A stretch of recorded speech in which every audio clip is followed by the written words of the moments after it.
Alright, boys, we're back. This time I'm bringing to you something new. This is my official, or the official, as it will be, once somebody who made Shrek finds this list, the official tier list of Shrek characters based on their power. Now, I don't include minor characters or useless normies or anything like that, or anything I deem irrelevant. So these are all the important characters as far as I'm concerned. Everyone else who I either forgot or didn't care about, they could just be an F tier, I guess. Speaking of F tier, let's get this started. We've got the gingerbread man, because you know, you could literally eat him and he'd die.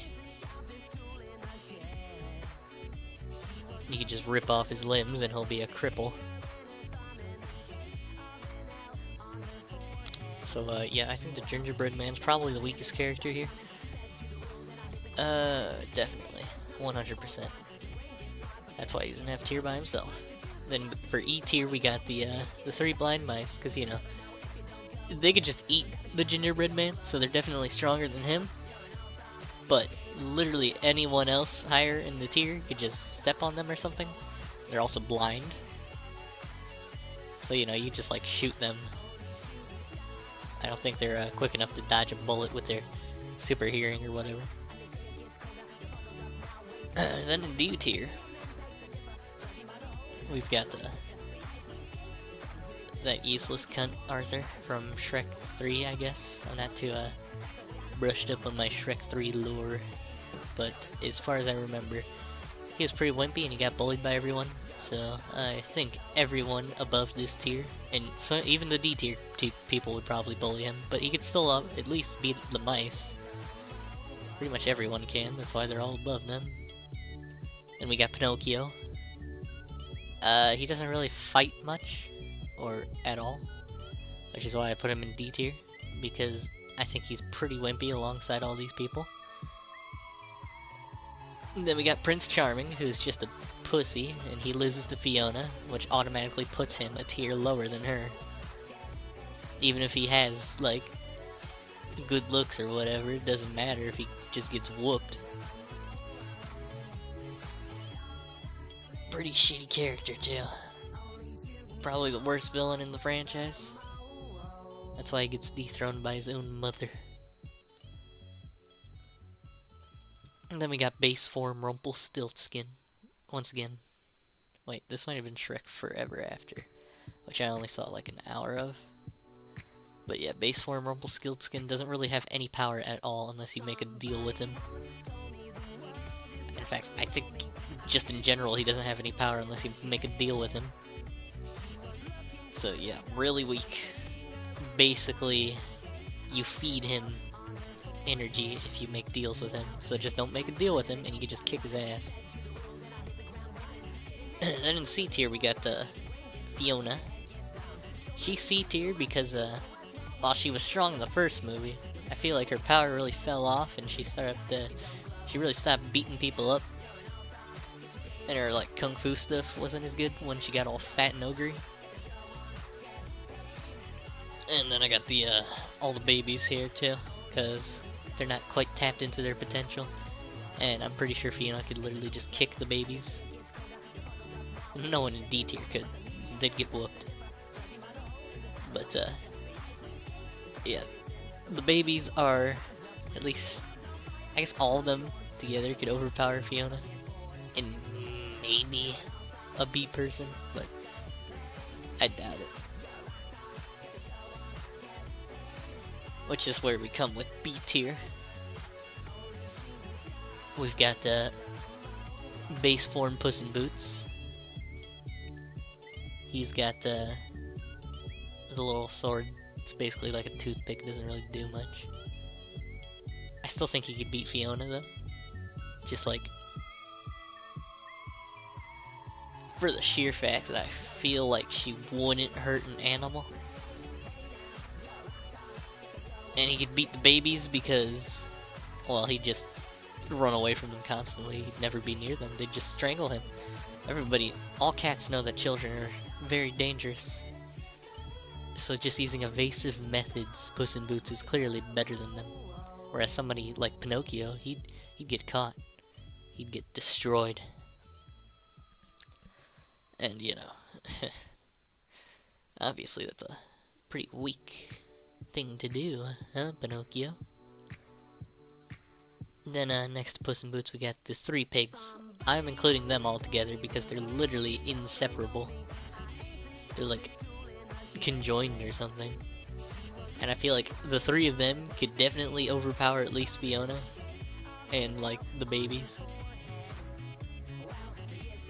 And I feel like I remember them being pretty cheap in Chewy, what? Merchanty.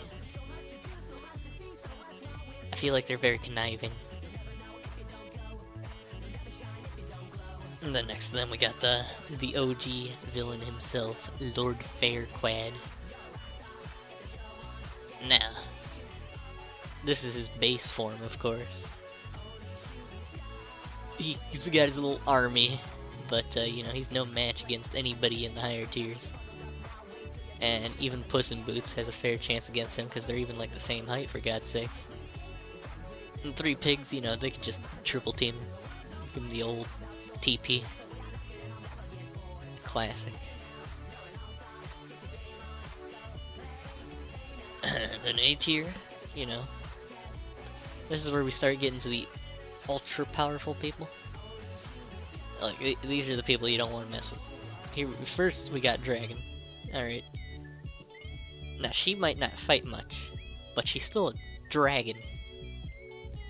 And there aren't many things that could beat a dragon. Like, only things in A tier are only, like, matching in power. S tier is basically gods. A tier are just fair matches, but even they can still get wrecked, you know? But, yeah, Dragon, pretty good, pretty strong.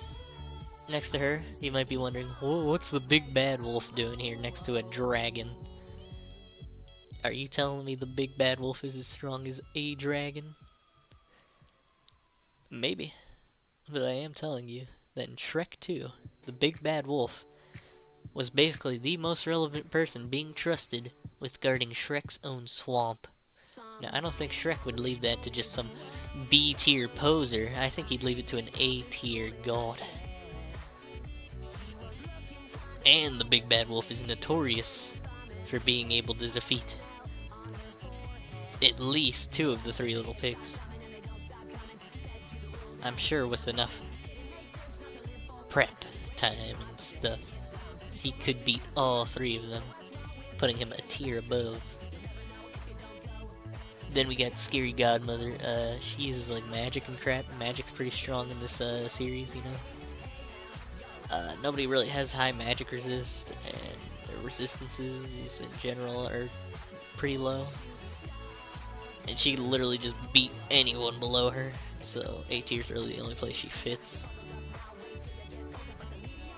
Then we've got Super Saiyan Rumpelstiltskin. This is him after he's formed that shitty little deal. Now he's got his treasure troll hair, and he's ready to rock, man. He's still not as strong as the god tier, S tier, but you know, pretty strong. I think he could handle going head to head with Scary Godmother and the big bad wolf.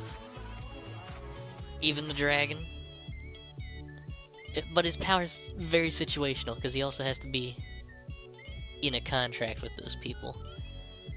So basically, his power only... If he's not in a contract with the big bad wolf, then that's D tier Rumpelstiltskin versus the big bad wolf, you know?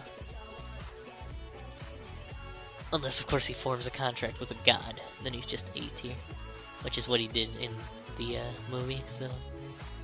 Rumpelstiltskin god, or Rumpelstiltskin absorbing the deal power of a god, A tier, for sure, but he still loses to even a powered down god. S tier, of course, we have Shrek, because S is for Shrek. He's literally the main character. Even if something went horribly wrong, he's still got his plot armor on his side. Nobody beats Shrek. Even in the first movie, Shrek is really strong. He just gets stronger throughout the years. Each fight just makes him even stronger. He's got little mini Shreks.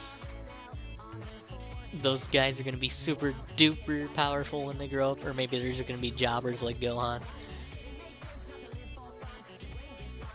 But yeah, Shrek is easily number one on. He's the most powerful. Nobody's stronger than Shrek.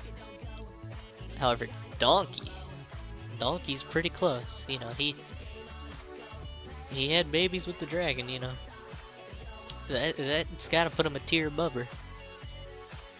He's got his conniving little methods to get out of the hairiest of situations. He's got that silver tongue. Donkey is a real linguistic god. Then we've got Puss in Boots Adorable form. This is his form that he uses when he can't beat somebody in a straight up fight. So he goes to his cutesy little cat form. And pretty much everyone other than a fellow god would fall for this little tactic of his. Unfortunately, that's just the way the world works. And then the penultimate villain in the Shrek franchise really didn't get a good fight except for in the manga. I feel like in the movie and the anime, he got really downsized in power and he never really got a true fight in. But, you know, Farquaad shirtless form. Really, really powerful, man. Like, this man went toe-to-toe with Shrek in a wrestling match. He suplexed Shrek. Farquaad shirtless form is a monster. He's a beast. He runs on pure instinct. All the women, they come to him. They want to be with him. However, his state has a very limited time to work with. For the longer Farquaad has his shirtless form on, the less the people who follow him will respect him. So he has to make it quick when he uses it. It's a last resort. But dang, was that a good fight at the end of the first Shrek manga, man. Ooh boy. But yeah, anyway, this is my Shrek tier list. Remember to share this with DreamWorks, you know. I think they really need to know just how strong their characters are. And,